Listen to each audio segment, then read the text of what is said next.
From LinkedIn News, I'm Leah Smart, host of Everyday Better, an award-winning podcast dedicated to personal development. Join me every week for captivating stories and research to find more fulfillment in your work and personal life. Listen to Everyday Better on the LinkedIn Podcast Network, Apple Podcasts, or wherever you get your podcasts.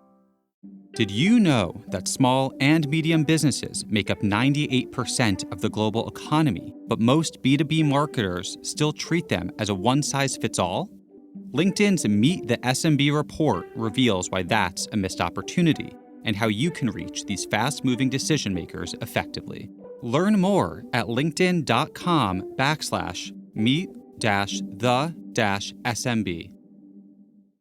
But hey, here we are. We're live. We are live. We live? Are we live? We're live now. Live. I see the timer in the top left. So we're good. But let's let the listeners tell us if we are in fact live. So the comments are there, and I know there's a bit of a delay. So there's probably about 30-second delay. So what I'd like y'all to do is just drop in the comments. Let us know that this live is working because we don't do lives very often. So have we successfully gone live? That'll be helpful. Just put that in the comments. Let us know if you could see us. And we'll give you all, let's do about 2 minutes of playful banter, Nancy. Oh, I like playful banter. How about while I fix my light? Let's do that. There you go. Hey, So Keita, what's up? glamorous. Jennifer's here. I can see people now too. This is good. Yeah, good. baby. Hey, so this is great. We've successfully handled one hurdle. This is good. So, hey, Elena, this is great. Cool. So, Yeah, this is so cool. How about y'all let us know where you're coming in from? Which part of the world? Oh, this is funny. Someone's ripping on your turtleneck. I know. This is Keita, my coach, my business coach. The reason I am where I am, So yes, I put on my business turtleneck today.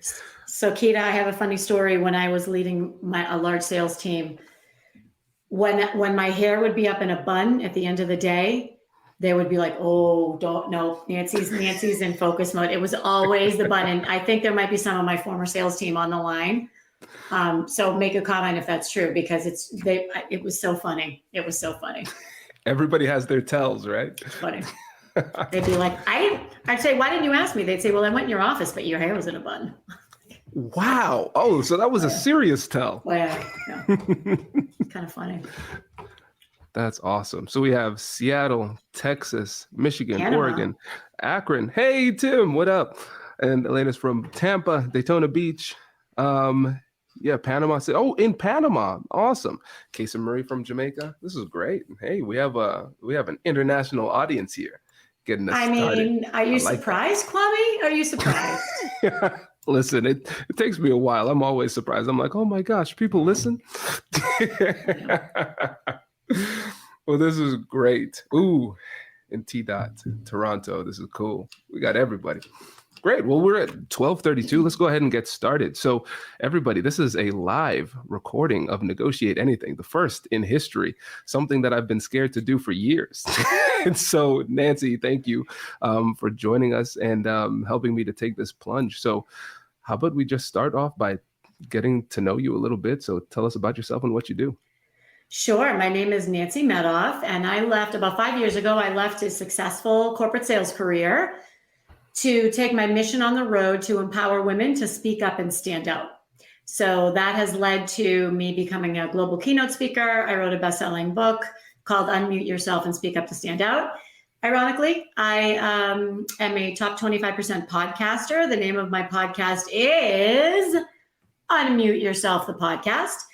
So basically, I'm on a mission to make sure that women everywhere show up with clarity, confidence, and that they are walking into the room like they own them.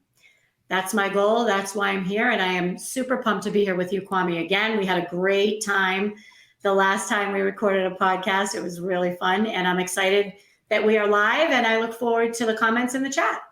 Absolutely. This is great. And so listeners, keep on sharing in the comments because we are going to be part of this conversation too. And Nancy, before we actually set the stage, can you tell the listeners about your first time on Negotiate Anything about your episodes? So glad you brought this up. Sorry. When you go live, you have issues. So the first time I was on Negotiate Anything, Kwame and I talked about the three principles of persuasive communication. And one of the things that we ended up talking about is when you're being spoken over. So particularly for females, when you're being spoken over in a meeting, or if there is someone who's trying to dominate the conversation. So I'm going to ask the women that are in the chat, throw a note in there if that's ever happened to you. And then I want everybody to see everybody else see the chat light up. Hi, Lori Pearl. I see you. I miss you. So we were talking about how to overcome when somebody's speaking over you. And Kwame decided that he wanted to immediately do a live role play where he played Steam the Steamroller, and he consistently interrupted me, talked over me, tried to take my ideas, basically said in the role play, no, I know it's your idea, but I would like to position it as mine, and put me on the spot for this role play. And it was, as we say in Boston, wicked fun. And it was also, it was good for me to be on the receiving end of that, because I'm not as much anymore. And it was super fun. This was anyway. It was a blast for me. I like being kind of insensitive and aggressive from time to time in controlled areas, so this was fun because I tried to give you my worst and you kept on handling it. So I'm like, man, I need to turn it up a little bit. What more can I do? What more can I say? Oh, that's a good idea. I'm going to take that, Nancy. What you going to do?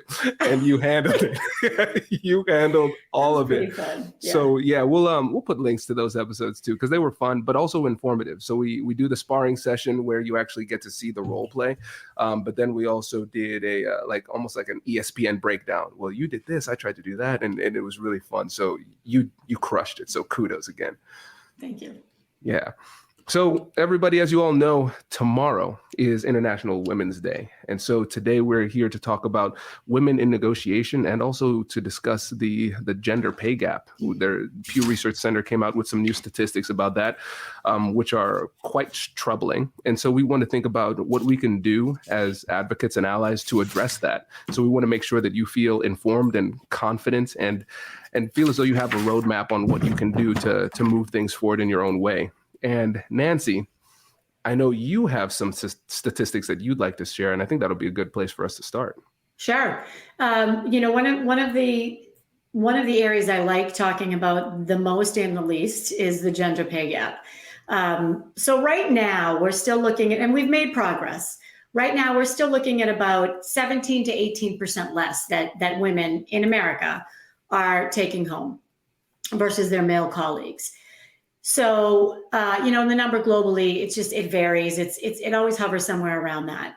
And this is highly concerning. So for kicks, because this is what I do, one day I decided to take the current wage gap and times it and compound it over a 40-year career. So I compounded it, I did all the math. And the results are staggering. So I'm actually going to ask you all in the comments, what do you think is the career lifetime gender pay gap? Just throw some numbers in the comments. And I'll kill time while you're doing that, or I'll kind of talk about something else. And the reason why I did this is because when you look at a number like 83 cents on the dollar or 18% less or whatever the case may be, that sounds bad, and it's bad. That's not good. But it doesn't sound that bad. It doesn't sound nearly as bad as what I'm about to drop on you all. And that is that over a career lifetime, a Caucasian female will leave about, I'm seeing a lot of numbers in the chat now, will leave about $430,000 on the table. And that number goes up to $750,000 for a woman of color. And a Latina woman, that number is $1 million. Now I did this last year, and I'm going to let that sit for a minute. $1 million. $1 million. So for the women that are on this call or listening to this podcast, $1 million, that is unacceptable to me. It's unacceptable. And this is why I've made it part of my life's mission to help women to speak up and advocate for themselves, because oftentimes women aren't asking for it. They're not. So I'm going to pause for a minute because I get really heated about this. I don't know if you could tell. I'm hot. But you have every right to be. It's a serious issue. And when you think about it, $1 million over the course of your lifetime is substantial. But then when we think about the opportunity cost of compound interest, if you were to put that $1 million in the market with those types of returns, we're talking about it's a multi-million-dollar loss. But then if we strip that away, let's stop talking about money and talk about other things that we care about. A lot of times we use our money to get time. And so that's time not spent with our family. We use our money to alleviate stress. That's stress that we did not have to have, right? And so when we really dig beneath the numbers, it is a lot more staggering and disturbing than it originally seemed. So this is really, really important for us to address. Absolutely. And I love that way of looking at it and at the opportunity cost. What does that mean for your children? What could that mean for your lifestyle? What could that mean for your legacy? That's a really, really good point. And this is why we all need to fix it together. And it's not just the hiring managers and it's not just the companies, it's us, it's the women as well. We need to feel more confident.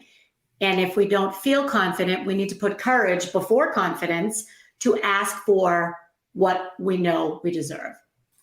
Yeah. Yeah. And you see, somebody said I could retire sooner with $1 million. Yes, absolutely. Right. So we're losing a lot. And Nancy, I think it's really interesting that you started with confidence.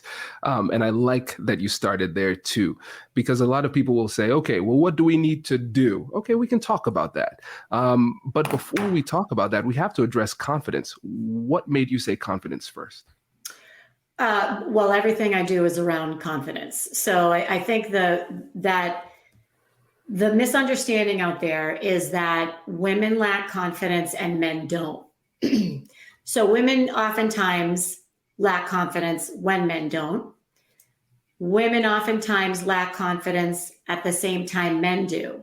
The difference is men will not be confident and they will do the thing anyway, whatever it is. And this is why I don't like the term imposter syndrome. I want to be very clear. I realize that this is a true feeling, that people feel like imposters. Men feel like imposters. Tom Hanks, David Bowie, Charles Schultz, all of them have said, I feel like an imposter. The difference is that the men will take action anyway. So it's when, as women, our lack of confidence causes us to not do the thing that it becomes very, very troublesome. Hey you, I'm Andrew Seaman. Do you want a new job? Or do you want to move forward in your career? Well, you should listen to my weekly show called Get Hired with Andrew Seaman. We talk about it all, and it's waiting for you, yes you, wherever you get your podcasts. Small and medium businesses don't have time to waste, and neither do marketers trying to reach them. On LinkedIn, more SMB decision makers are actively looking for new solutions to help them grow, whether it's software or financial services. Our Meet the SMB report breaks down how these businesses buy and what really influences their choices. Learn more at linkedin.com/meet-the-SMB. That's linkedin.com/meet-the-SMB. That is such an important distinction, because essentially what we're saying is that sometimes we wait for a feeling. So a feeling of comfort, or whatever it happens to be. And then we say, okay, that's a signal that I can actually do what I need to do. But with courage, you don't wait for that feeling. You say, all right, I feel this, but I'm still going to take that step. And I think that's a really important step, because it starts to create more confidence, because you take that courageous step, even though you don't feel confident. And then your successes that you build from that start to produce more confidence. And confidence is a feeling that inspires you to take more action, which allows you to do more of these types of things. So it builds. And so can you go a bit deeper into the benefit or the necessity of courage to get this ball rolling? Yeah, I mean, I think the difference, and I'd encourage people to keep throwing comments in the chat. The difference is that, again, okay, so I'll tell you, I will tell you when the dime dropped on me. I was having breakfast, and I really hope he sees this. I was having breakfast. I might get emotional, actually. I was having breakfast with a friend who is an EVP of a very large hotel company in New York. I came from the hotel business. And it was right after I left my career with Marriott, and I was starting out my business. And he said, so tell me about your training programs. What do you do? And I said, well, I teach women how to be more confident and how to overcome imposter syndrome. And we were sitting having breakfast, and he got this little smirk on his face. And we finished, I finished my statement, and I said, why are you smirking at me? What's going on? Now, this man has a very big job in Manhattan, larger than life, lights up everywhere he goes. And he said, Nancy, men feel it too. And I didn't know what to say. And I said, what do you mean that men feel it too? And he was leaving and going into another meeting. And he said, you don't think I'm walking into that meeting thinking that they all know I'm a fraud? You don't, because he was new in the position. He said, you don't think I'm walking into that meeting feeling like, how did I even get here? I don't deserve to be here. He said, of course I do. Men feel it too. And that got me started on really researching this more and saying to myself, wow, again, the difference is they take the step. They don't let it hold them back. Now you see me smirking too, because I think about my imposter syndrome like a character in my story. It's like I'm driving on this road, and the imposter syndrome's in the backseat, just throwing Skittles at me like, hey, you can't do it. Who said you could do this? You shouldn't be able to do this. And so I think it's one of the biggest cosmic jokes out there, that we think we can get to a point where we can overcome that. And I've just kind of come to the conclusion that it's my annoying friend that I just laugh at. It's like, oh, okay, I see you. I feel you. Yeah, my heart rate's elevating. Yeah, I might be stuttering at the beginning of this speech, but I'll get over it. This is just the game we play. And I think it's really important for people to understand, like, that feeling will always be there to a certain extent. At least in my experience, it always is. But that does not mean that we can't do what we need to do to get what we deserve to get. 100%. And I'm so glad you brought that up. People are blown away when I say, I get a little nervous every time before I get on a big stage. Every time, a little nervous. I get a little nervous. But the difference is I've learned how to take that nervous energy and turn it into excited energy. I know that it's a feeling. It's a feeling. And because of the way we have all processed imposter syndrome, I have seen hundreds of women wrap it up in a little bow and say, I have this syndrome, so I can't do this. I have the syndrome, and it's holding me back. Yes, you lack confidence, and yes, you have this feeling. Now let's talk about the feeling and how to overcome the feeling. Like you do, and like I do. It really is that simple. It is. Yeah, it's simple, but it's not easy. And it's that not easy part that people often struggle with, because now they're saying, okay, well, this is kind of empowering, almost empowering. So everybody experiences this. I guess there's nothing wrong with me. It's still tough to take that step. So if we're helping people to understand what it takes to then take that next step and actually take action, how would you coach somebody through that? That's a great question. So how would I coach someone through overcoming imposter feeling? Is that what you're asking? Mm-hmm. Yeah. So, Lori just put a great note in the comments, and it says, thanks for sharing the story. The tricky thing is that if and when men step up with that courage and confidence, even if they're bluffing, they don't really have the confidence, it can be intimidating to try to match it or stand up to it. So what I would say, that's a great, totally supports what Kwame was just asking. What I was saying is, you do you. You do it the way you do you. You don't have to match their confidence or their courage. You don't have to match their bravado. You don't have to come in like the loudest guy in the room or whatever. You simply need, so here's how I do it. There's 3 R's for when I need to overcome the feeling. Okay. Can we all agree to stop calling it a syndrome? If you all could help me spread that message, I would be incredibly grateful. So to overcome imposter feeling, I recall a time when I was nervous like this and I nailed it anyway. So for me, that's when I'm speaking in front of a group. I'll recall and I will remember, after the session, people coming up to me and all of the great feedback I got. So that's one thing I'll do. I'll remember, and I will do this in my hotel room. Nancy, it's a feeling, not a fact. It's a feeling, not a fact. I will say that, depending on how nervous I am. And then I'll reframe, and this is my favorite. So my favorite is to reframe, and I will reframe that nervous energy into excited energy. And for people, when you're giving a presentation, and Kwame, I'd love to hear what you think about this. When you're giving a presentation, your energy is going to impact the presentation. So if I have contagious energy or I have excited energy, that is going to affect the success of my program, and it's hopefully going to affect the attendees. It is not easy to get 1,000 people excited about imposter feeling. That's not easy. But I take all of that energy and I say, okay, I can either be nervous or I can be excited. Today I choose excited. And I've done it so much that it works. And then I'm excited. And people say, how do you have such energy? And how can you be your contagious energy and your contagious excitement? Biggest compliment in the world. What they don't know is that 2 minutes beforehand, I was backstage saying, okay, this is a new topic. Somebody's going to throw a question at you you're not going to have an answer for. Someone's going to challenge you, which never happens. And that's what I've learned to do over the years so that it just becomes easier for me. So much that I love about this. First of all, the sign of a brilliant insight is that it seems obvious in hindsight, and changing it from imposter syndrome to imposter feeling is so powerful, just like any other feeling. I mean, think about it.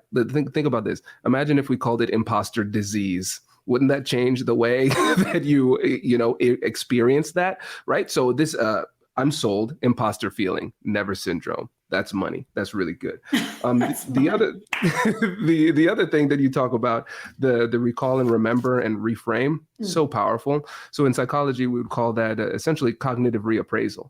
And so what you do is you take that feeling and then you change the narrative around that feeling.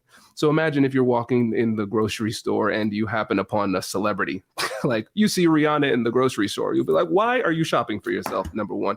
And number two, your heart would start to elevate. You would start to feel something in your body. You might start to like shake almost, start to sweat. But then imagine if you're walking through a haunted house, your heart rate would elevate. You might start to sweat a little. You start to shake, right? The body has a limited amount of ways that it can experience feelings. And the difference between fear and excitement is your interpretation. And so for me, before speaking, I do the same thing. The fact that my body is responding in this way is that it is ramping up to protect itself and ramping up to perform. This is good. I wouldn't want to have it any other way. And so, Nancy, just like you, when I'm experiencing an imposter feeling, sometimes before a speech, you'll see me kind of sitting back, just kind of smiling. And the reason I'm smiling is not because I'm overly confident. I'm laughing at my imposter feeling in the back seat telling me to be afraid. And I'm looking at the person reading my bio just in awe, saying, how are they speaking so eloquently in front of so many people? Aren't they scared? There's so many people here. They're reading my bio. I'm about to be up there for 90 minutes, And so it doesn't go away. And Right. If you can turn it into a joke and you realize, oh, this is how I should be feeling, then you can still perform in spite of those feelings. Exactly. Honor them, overcome them, honor them and deal with them. Maybe you don't overcome them. And one of the ways to do that is to replace the lack of confidence with courage. It really is that simple. Absolutely. And one of the things that we talked about last week was not just confidence, but also the self-fulfilling prophecies that we can create for ourselves with some of the mindsets that we carry into these conversations. So can you go a little bit deeper onto mindset and how that impacts the way that we interact with people? Sure. I might get emotional again. I'm doing many keynotes this week from International Women's Day for Internet. And one of the things I do is they're virtual, and I ask women in the chat, and I'm actually going to do it right now. I'm going to ask women to tell me about a time, or put something in there if you're comfortable, when you were disparaged for speaking up, when you were told you were too much, when you were told you were too bossy, when you were told to be a good girl, When you were told, don't let him know you're better at him than that. Let him take charge. When you were told children should be seen and not heard. When you were told you're too much. I think I said that already. When you were told you were a lot. When you were told you were ambitious.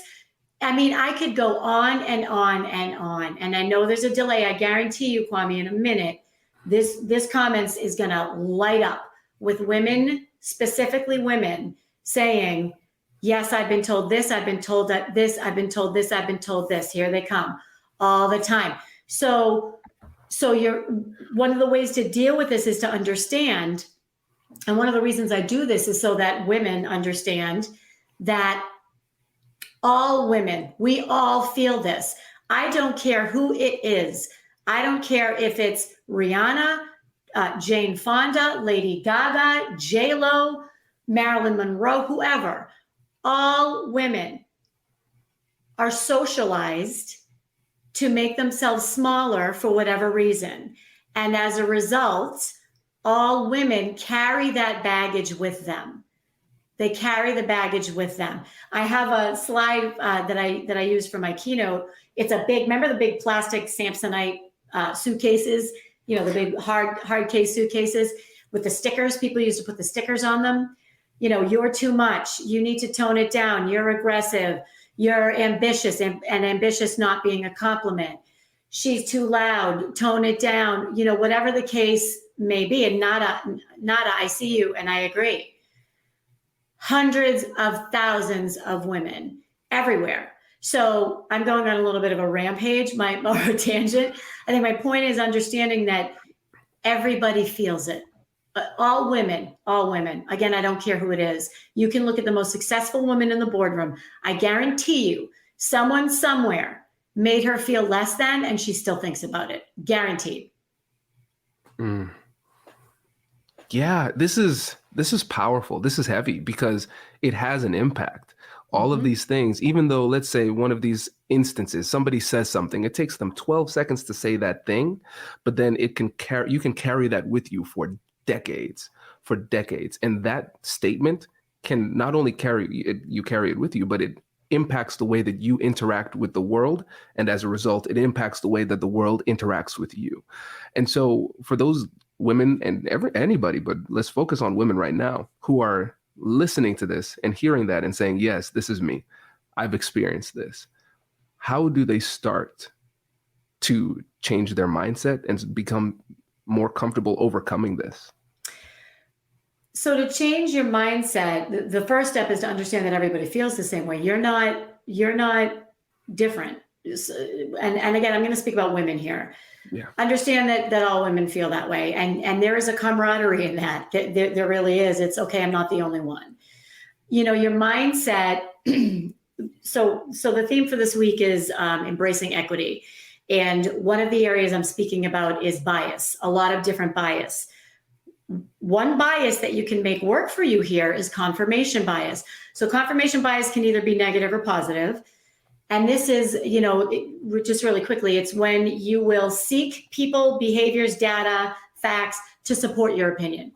So if you can shift your mindset and frame it as, yes, I'm less confident, but that's okay. It's not a big deal. It just is. There's no value on that. Doesn't matter. Doesn't mean it's going to hold me back. In this particular situation, I'm a little less confident.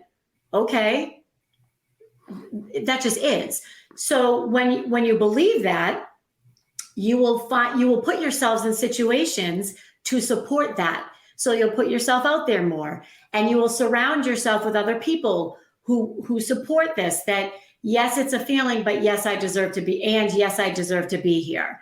And you will subconsciously, if you act as if it will be, you will unconsciously put yourself into a situation where it is. I love this. Yeah, this is great, because essentially what we're doing is we're creating a positive self-fulfilling prophecy, more or less, right? And it starts with the mind and how we see ourselves and how we see these situations. And I think we have to increase our self-awareness and get real with ourselves to say, oh yeah, I am feeling this, and that's okay.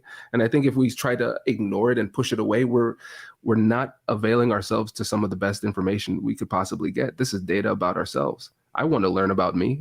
I want to know how I'm thinking, because I need to know if my thoughts and my approach and my mindsets are leading me in the right direction or they're leading me in the wrong direction. So first we have to figure out where we are currently. That's the self-awareness piece. And then we can start to shift our mindsets appropriately so we're more empowered and more likely to take the action that needs to happen in order for us to get what we want. Yeah, I want to add something to that, Kwame, because Casey just put a note in the chat that I want to address, and it ties to this. So, and it's understanding you might have your own bias about what confidence means. So Casey just put a note in the chat that she was told she was too confident when at 12 years old, she was told she was too confident. First of all, I don't even know what to say to that. So thank you, Casey, for sharing that. I don't know why anybody would tell anybody they're too confident, but okay. So what does that do to her? How does, and it depends on who said it to her and what the situation was. Is there somewhere in the back of Casey's mind that she thinks there is such a thing as being too confident? And, perhaps there is. That's another episode. That's being overly confident. But that's different. Confidence is good. And again, women, we have been told our whole life that speaking up, or we've been told many times, speaking up is bad. You're too ambitious. Everything that we just covered. We have to let go of that. And we have to replace that with, that's not true. Or confidence is a good thing. So again, I know we can't get into it too much with Casey, that I was told that I was too confident. And you know what? Good. Because at a young age, I learned how to be confident. I say good. And to turn it around and not put either not put value on it or put the value on it that's going to serve you. Absolutely. I can't get over that one. It's like, hey, you know what, Nancy, you're a little bit too awesome. Okay. Is that a compliment? Right? How is too anyways, yeah, we could go off on a tangent there. But yeah. Can I just jump? Sorry. Can I jump in one more time? Because this is, so I have a little granddaughter. She's 5 years old. She's adorable. She's the best. And she's very, she advocates for herself a lot.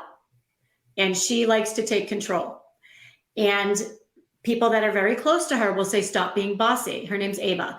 They'll say, Ava, stop being bossy, stop being bossy. And I will every time come in and say, Ava, maybe you want to tone it down a little bit. Not everybody is as strong of a leader as you are. So maybe you take a step back and let some other people take the lead.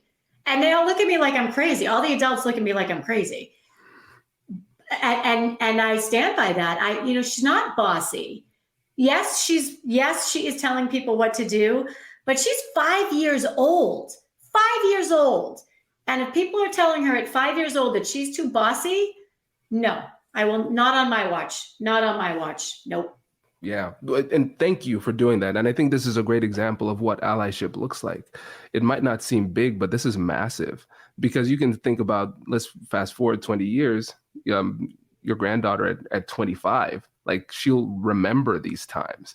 And next time when she hears in the executive workplace, when she hears somebody say you're too bossy, she's going to say, I know what that means. And it tells me I'm on the right track. So this is a great example for everybody to understand, like, hey, this is an example of allyship. It's small, but it means a lot. Absolutely.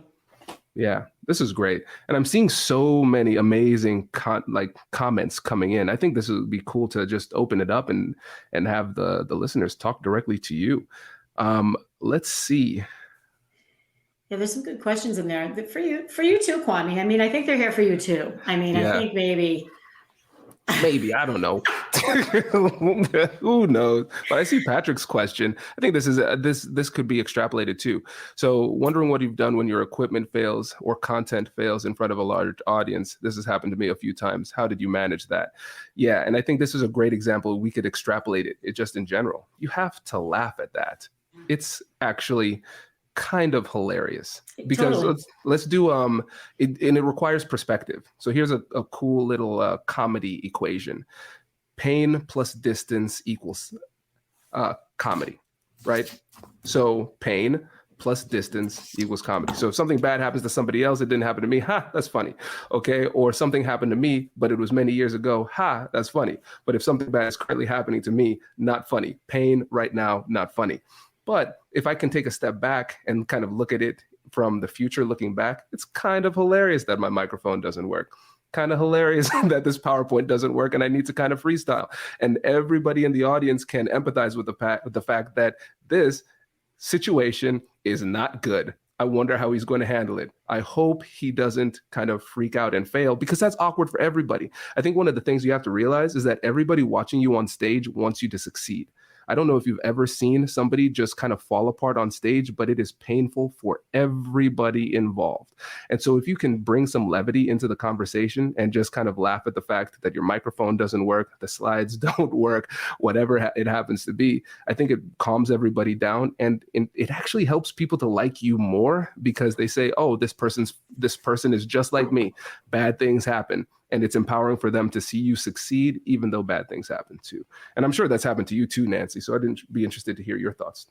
Everything you just said is exactly what I would have said. When I first started speaking, I would remind myself, people want to hear what you have to say. They invited you to come in here. It's not like you're making people listen to you. They signed up for this session. They want to hear what you have to hear. And then when and if there is a fail, I just had one in December, the AV didn't work at all. It was fine. It was a distraction, and I knew it would work eventually. And it makes you more real, more approachable, more relatable, definitely more relatable. And you know what? I'm trying to think, I just used this as an example with somebody. I'm not going to remember what it was, but I said, this makes you more relatable. Of course this is not a big deal. And I can't remember what it was, but yeah. So everything you just said, totally agree with. And just know that it's going to happen. Like it's going to happen. Yeah, absolutely. I think the worst part is like living in fear of it happening, because that fear doesn't feel good. And then it doesn't prepare you when it actually happens. So there's no practical value to that fear. You just have to say, listen, bad things will happen from time to time, but I have to have confidence in my skills to be able to navigate it. And if I don't, then I learn how to navigate it for the next time, because I can't avoid it. It's a learning opportunity. Yeah. Netta has a really good point. She says, I know Kwame will feel me on this, but children of first generation parents probably did not have parents who made them feel confident.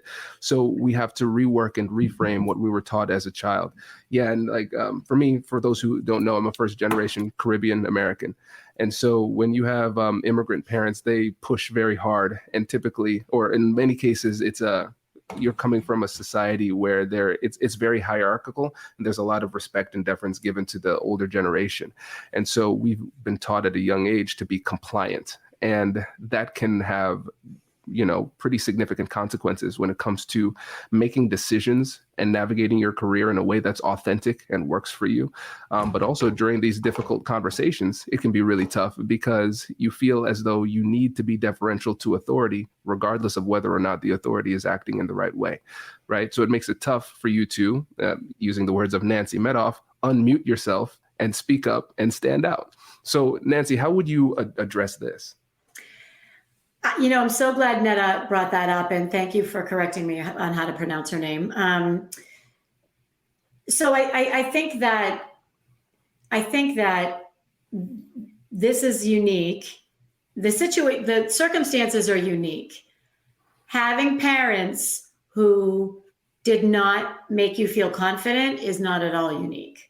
So, if you're lucky and you were born and raised if you were born into and raised by parents who believed in you and supported you. And I mean, some of you may be like, what do you mean your parent?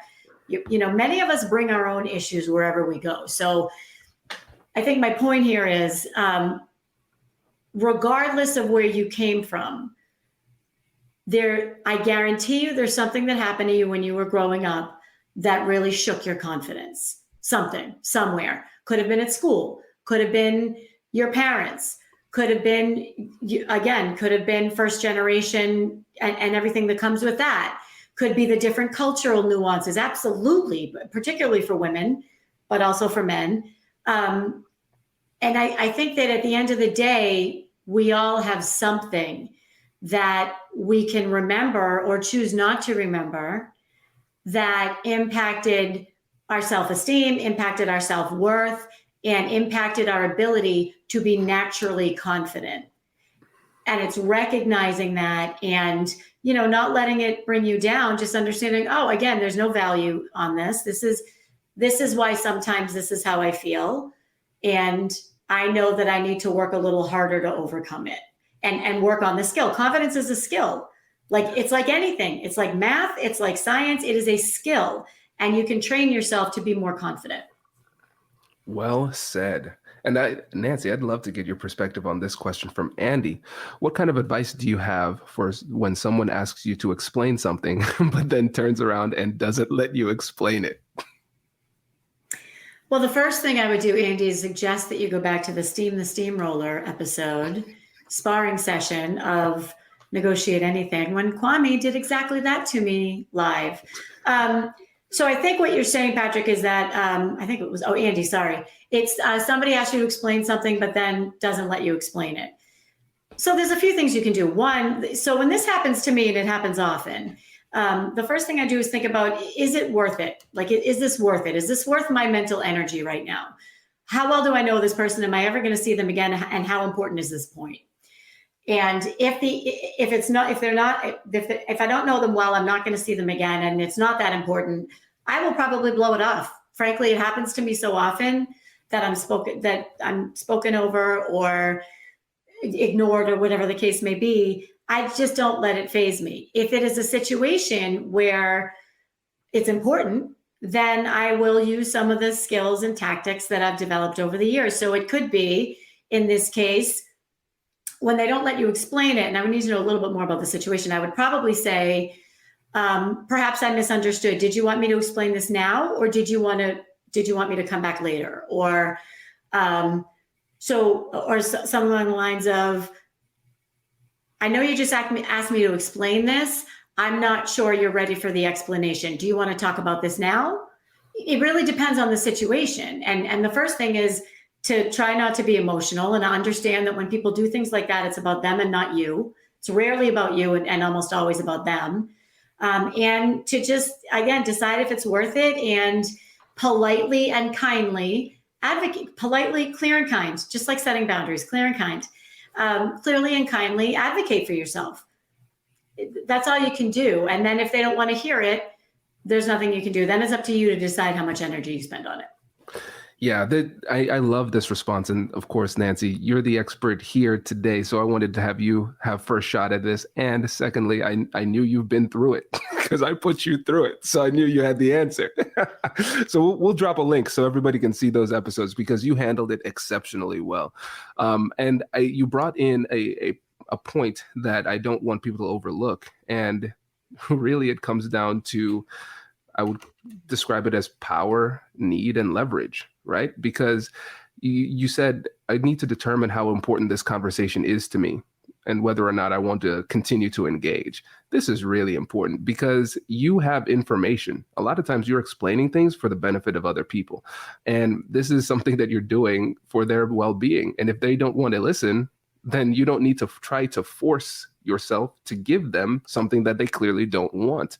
It's like, if you want this from me, then you're going to have to give me the respect that I believe that I deserve, and you're going to listen. But if you're not ready to listen, then I don't really need to have this conversation. I think that's powerful because what you're doing is you're training people to say, there's going to be a quality of conversation that I'm here for. And if it dips below this level of conversation, then I'm not interested. And so it forces people to step their game up in order to meet your level of respect in the conversation. The other thing is too, something that I like to do is I like to pause the conversation and say, hey, before we continue, I just want to get an idea. What do you think I'm trying to say? Or what do you think my point is? And what I want to do is I want them to expose their ignorance to themselves. I want them to know that they did not listen, or else you would have been able to explain it to me. And so I give them the benefit. I let them save face by not saying, ha, you weren't listening. After they failed to give a summary, which I know they wouldn't be able to do, I say, oh, you know what? Maybe I didn't do a good job of explaining. Would you like me to explain it now? And then they're like, yeah, I'll explain it. right? And so it's like a quiz. We're going to pause this conversation. I'm going to quiz you. I know you don't know what I'm trying to say because I know you weren't listening, but I don't think you know that you weren't listening. So I'm going to inject a little bit of humility by giving you a quiz. You'll fail that quiz, and now you'll have the requisite humility to listen to me in the way that you need to listen to me. So those are the little additions that I'd make too. Love it. I'm going to try that. Cool. Great. And we see Tim. What's up, mentee? Good to see you. What are some of the core principles that are key to creating a space in your company where people in your work environment feel safe to speak up and stand out? Oh, this is good. Yes. Nancy, let's hear what you think. Well, if I could solve that, I'd be sitting on my yacht in the Caribbean. See my thing there. So I think what you're asking is, how can we make sure that people feel comfortable speaking up? I think that's what's being asked. So what I would do if I was building a culture, right? It's by building your culture, and that starts at the top. It does start at the top. So I would say rewarding and recognizing when people share ideas, instilling that those values in your culture of no idea is a bad idea. I would add, and this is new. This is a new topic I'm hot on. Providing skills training for people who don't speak up. This is newer in my evolution in this career path that I took of empowering women to speak up and being a confidence coach. It's what are you doing in your company, knowing that women more oftentimes than not will let their lack of confidence, more oftentimes than men, women will allow their lack of confidence to stop them from speaking. What kind of training are you giving to these women? How are you training them? We all know that, or most of us know, that there's a huge gap. So what kind of training are you giving women around confidence and around speaking up and how to articulate your value and how to advocate for yourself and how to be persuasive? The same thing goes for human resources. And I say this knowing that it's going to be controversial. If I hear one more person in human resource or people management tell me that they're appalled at the gender wage gap, okay? You are human resources. Who is offering the salaries in the first place that the women aren't then negotiating so that they're getting 18% less than the men? What are we as a company doing? What are we as the leadership team doing? What are we as the hiring manager doing? Listen, I run a business. I worked for a huge multinational company, global company for years. I get it. I get how it works. I get the profit and loss. I would suggest that more companies can put their money where their mouth is, their money and their resources and their time and their values, and get women the training that they need to advocate for themselves. This is so good. And I'm just watching the comments. There's so many good ones coming through. I want to touch on this one. What do you do when you're presenting and somebody restates what you state in exactly the same way? How do you address it? Nancy, have you ever had this happen to you? Have I ever had it happen? So I'll tell you an interesting story. That's not why I left corporate America, but it's pretty close. Happens all the time. So there's actually a term for it. And I don't want this to get into male bashing, because sometimes it's women that do it. More often than not, though, statistically proven, it's men. So if somebody repeats my idea or restates it exactly as my idea, so there's a few things I'll do. The first thing, and it depends on where you are, how comfortable you are. All of this depends on the situation. The first thing I'll do is say something along the lines of, Kwame, that's a great point. I just want to let's say it's remote, right? You're calling into a meeting. Kwame, that's a great point. I just want to make sure that you all can hear me because I just said that and I'm not sure you heard me. like, am I on mute? Right? Okay, great. No, That's good. no harm, no foul. If it's not a virtual meeting, I might say something like, I'm so glad you brought that up, Kwame. As I stated earlier, this is a really important idea, or this is a really important subject.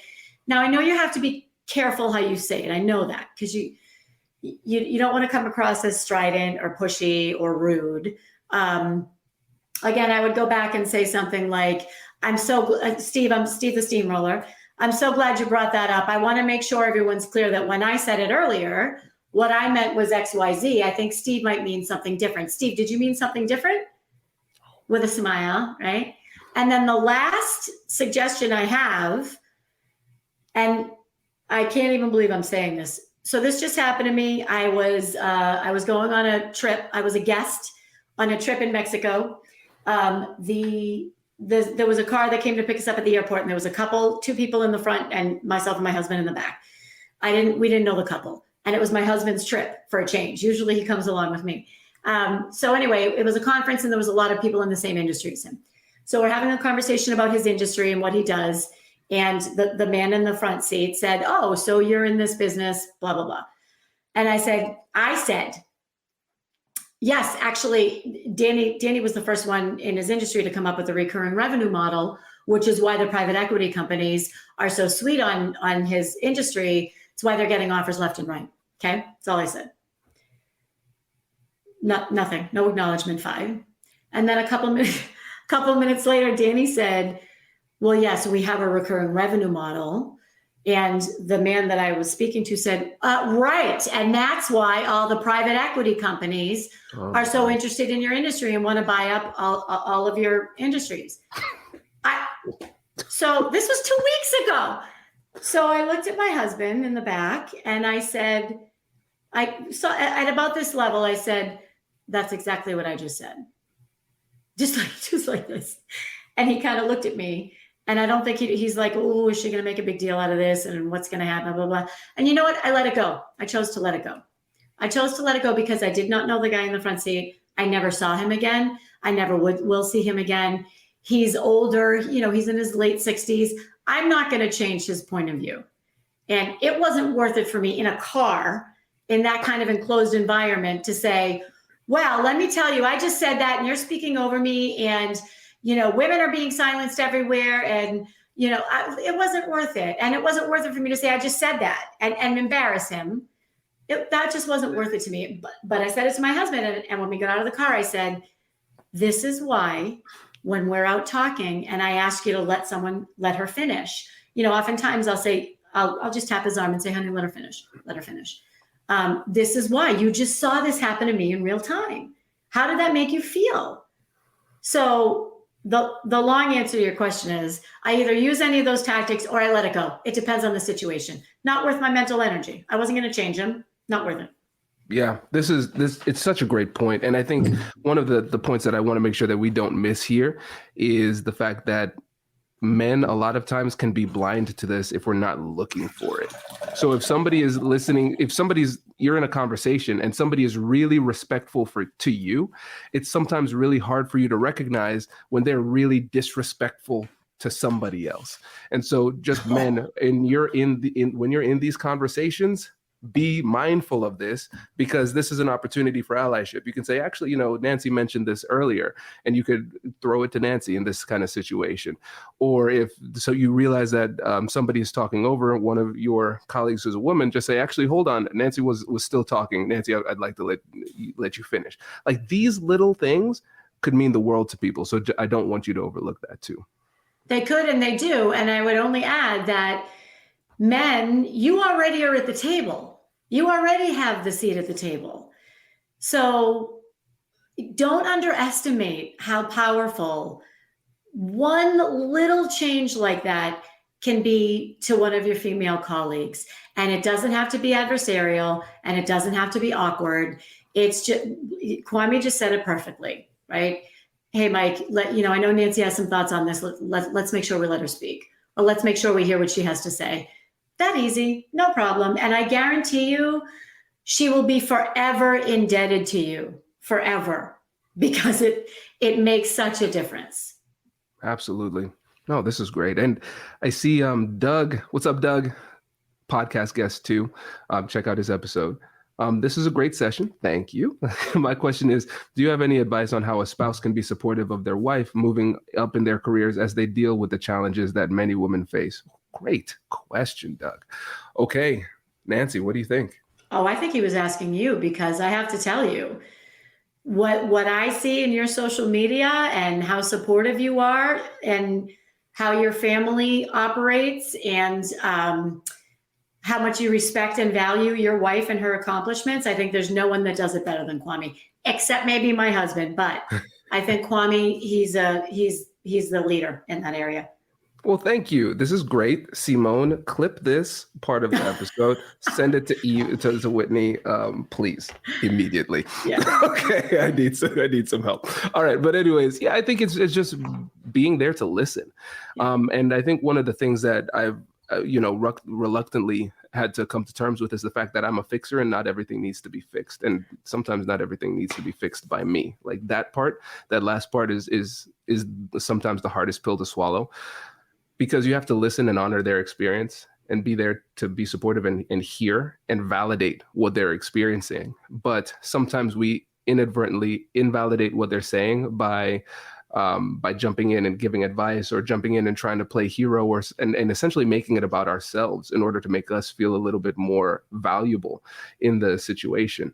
But I think just recognizing and honoring their experience, listening, and also encouraging is going to be important too, because I think there are so many complex societal forces that are operating just in general, but especially for women in the workplace. So you have some forces saying, go and work as hard as you can, as many hours as you can, climb the corporate ladder. You should do this for yourself, but also do it for the other women who are looking.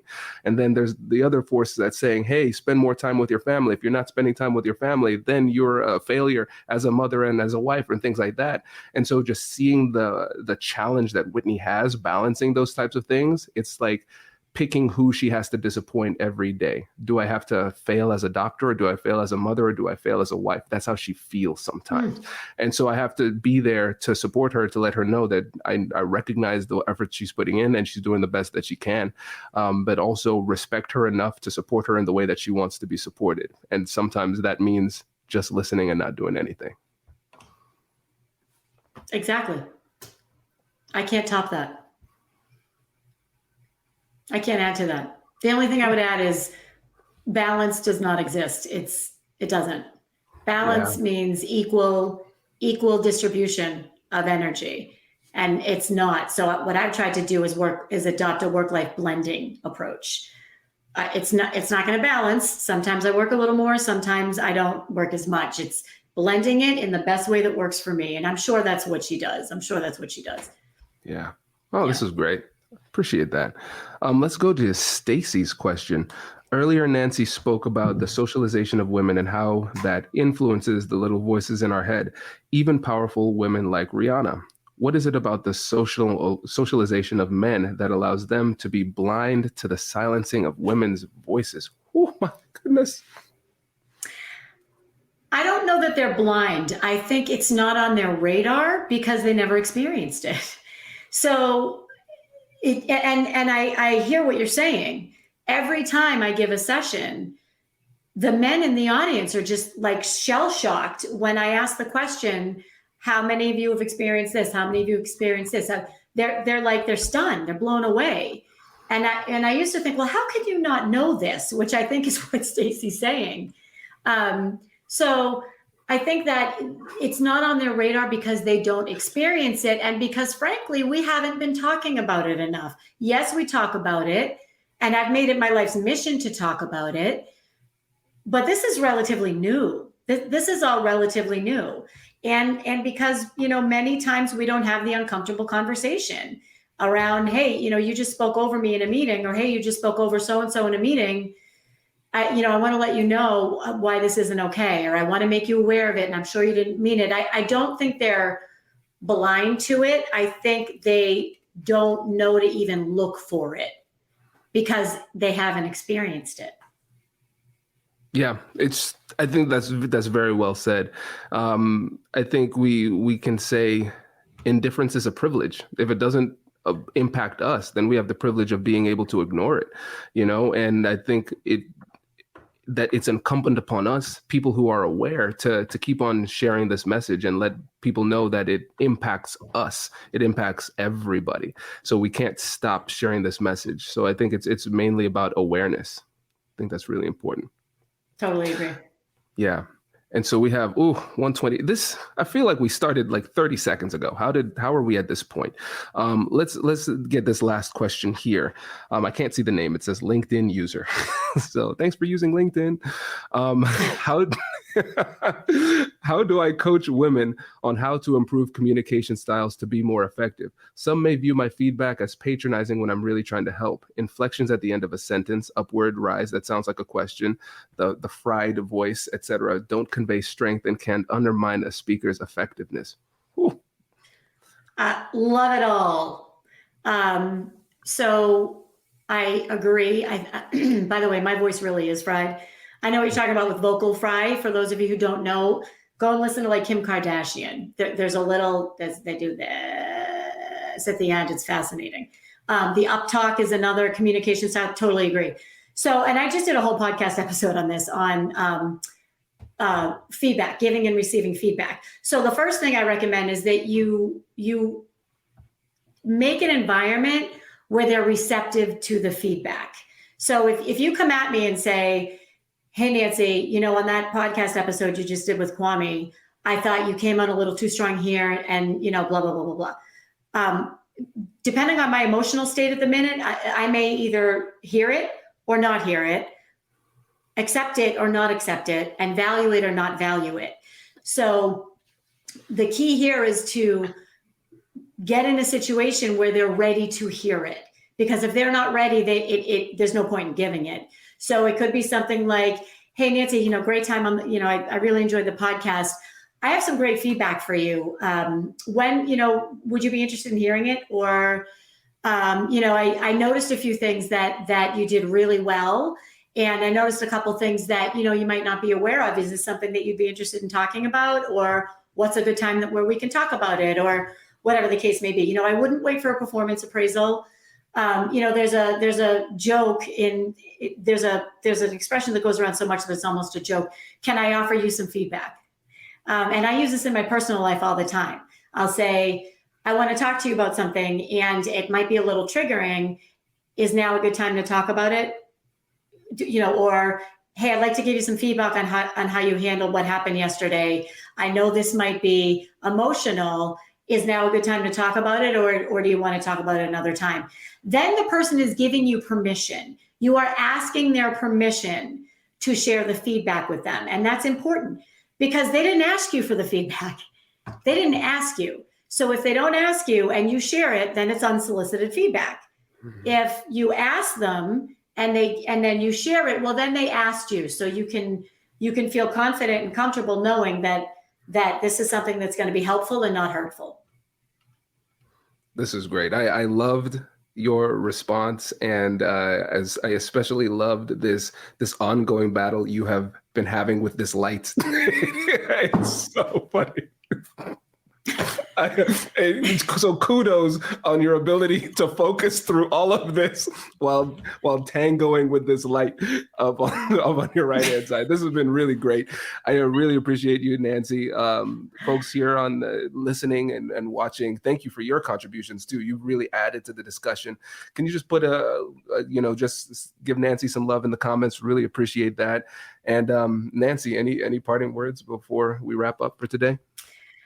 This is so fun. There's nothing I love more than speaking with Kwame and now his community and bringing my community with his community. Just thank you, everyone. So the comments will live on Kwame's LinkedIn page. So let's keep the conversation going. These are some of the best coaching topics, session topics, everything. So appreciate everybody. You guys are awesome. And I always love talking to you, Kwame. You know that. Likewise. Appreciate you. Thank you. Thanks, everybody. We'll see you later.